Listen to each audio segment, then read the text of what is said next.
Cheah. I'm a consultant haematologist at Sir Charles Gairdner and Hollywood Private Hospitals. So the question is, what is mantle cell lymphoma? Mantle cell lymphoma is a rare subtype of lymphoma, probably only around 3 to 4% of all lymphoma diagnoses. It's an aggressive lymphoma, which means that it grows pretty quickly. It tends to affect slightly older patients than other types of lymphoma, with the median age of diagnosis of around 70. And it seems to affect men more frequently than it does women, with a ratio of about 3 men for every 1 woman who's diagnosed. The characteristics of mantle cell lymphoma are that it's rapidly growing, like diffuse large B-cell lymphoma, but unfortunately it tends to have a frequent pattern toward relapse, even very late relapse, much like follicular lymphoma. So in some ways it's got the aggressive behaviour of a large cell, but the tendency to relapse of a follicular lymphoma. The frontline treatment of mantle cell lymphoma depends on a few things. Probably the largest thing that we think about is whether someone is young enough and strong enough to have a procedure called an autologous stem cell transplant or not. The cutoff for this is roughly 70 years of age. It's not always strictly age-based, but it tends to be around about that point. And it's about your fitness and your other health problems as well. Generally speaking, patients who are under 70 and who don't have other major health problems, we would consider to be eligible for an autologous transplant. And the treatment of those patients is a chemotherapy regimen with rituximab. There are quite a few different chemotherapy regimens which are used for mantle cell lymphoma. The most common ones in Australia would be one called the Nordic protocol, the Nordic MCL2 protocol, which is a combination of CHOP at higher doses with a drug called cytarabine, which is an infusion with rituximab. The other regimen which is commonly used is alternating CHOP and DAP, which is a platinum-based chemotherapy regimen with cytarabine. So those are probably the 2 commonest ones. There is a chemotherapy regimen called hyper-CVAD, which also contains some cytarabine, and so they would, those would probably be the 3 most common treatments used. There are actually there is no real consensus about what the best one out of all of those is, but they all appear to be pretty active. In the second setting, which is patients who are not eligible to have an autologous transplant, and just to refresh your memory, this is patients who are either over 70 years of age or who have other health problems that mean that it's too risky to do the stem cell transplant. Probably in Australia at the moment, the most common chemotherapy program used is bendamustine with rituximab, and other treatments used in this setting are R-CHOP with rituximab maintenance, but some variant of bendamustine is probably the most common treatment there. The question is, what are the most common presenting symptoms in patients with mantle cell lymphoma?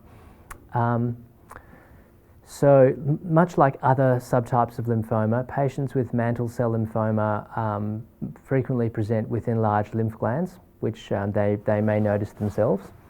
They can present, if they have quite a lot of lymphoma present at the time that they're diagnosed, with fevers, drenching sweats and weight loss. In contrast to other subtypes of lymphoma, patients with mantle cell lymphoma have a higher, they're more likely to have involvement of the gut, so they may have, for instance, diarrhea or constipation, stomach pain, or bleeding from the bowel, or black-coloured bowel motions. It's not overly common, but we do sometimes have patients with mantle cell lymphoma referred to us on the basis of an abnormal finding on a colonoscopy, for instance. It wouldn't be the most common way of being diagnosed, but it certainly can happen that way.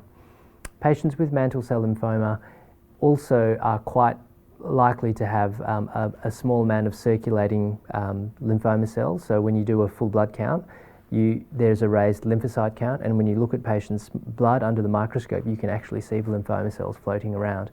And that's something that is less common with other subtypes of lymphoma. So the question is, what percentage of patients go into remission after frontline treatment? The answer is most. Around about, depending on the treatment which is used for younger, fitter patients who have the intensive chemotherapy programs, 90 to 95% of patients go into remission following a cytarabine-based chemotherapy induction. For patients who were treated with lower intensity regimens such as bendamustine, the likelihood is slightly lower, but it's still very high. But the issue with mantle cell lymphoma is not achieving initial remission, it's actually the relapse and the management of relapse. Donna, do you want me to talk about indolent mantle cell lymphoma? Oh, yeah, that'd be good actually. Yeah. So the question is, do all patients with mantle cell lymphoma need treatment at the time they're diagnosed, or is there a subset of patients who don't? The majority of patients with mantle cell lymphoma, unlike follicular lymphoma, do require therapy at the time that they're diagnosed because it's usually an aggressive and fast-growing lymphoma. However, we know that there are around about 10 to 15% of patients with mantle cell lymphoma who have what we call indolent mantle cell lymphoma or slow-growing mantle cell lymphoma. So how do we define these patients? They tend to have, they don't have very large lymph nodes, so they're not what we call bulky, nothing more than sort of 5 centimetres in size, or certainly more than 3 centimetres in size. They don't have any of the symptoms such as fever, sweats or weight loss. Often when you take the biopsy, in mantle cell lymphoma there's a marker called Ki67 or proliferation index, which is quite prognostic, and the patients with indolent mantle cell lymphoma almost always will have a low index of under 10%, and these features are so finally, patients with indolent mantle cell lymphoma often have what we call a non-nodal presentation, or they have predominantly leukemic disease with lymphoma cells circulating in the blood and an enlarged spleen. So if you have all of these things, then we know that you can actually be safely observed, and I think the longest the longest that I've observed a patient with this situation is about 14 years. Good. Well, go on to relapsed. Oh, do you want me to talk about prognosis? Oh, yeah. Or not? Yeah. Okay. So the question is, what's the prognosis of patients with mantle cell lymphoma? The prognosis varies depending on a number of factors, much like other subtypes of lymphoma. So firstly, younger and fitter patients have a better prognosis because we're able to deliver more intensive chemotherapy programs and a stem cell transplant. The way that we estimate prognosis in mantle cell lymphoma is using a prognostic scoring system which is specific to mantle cell lymphoma. It's called the MIPI. It takes into account, you can Google it and see what the features are online, but essentially it's measuring two things, as with other types of lymphoma, what the age and fitness of the patient is and how much lymphoma they have.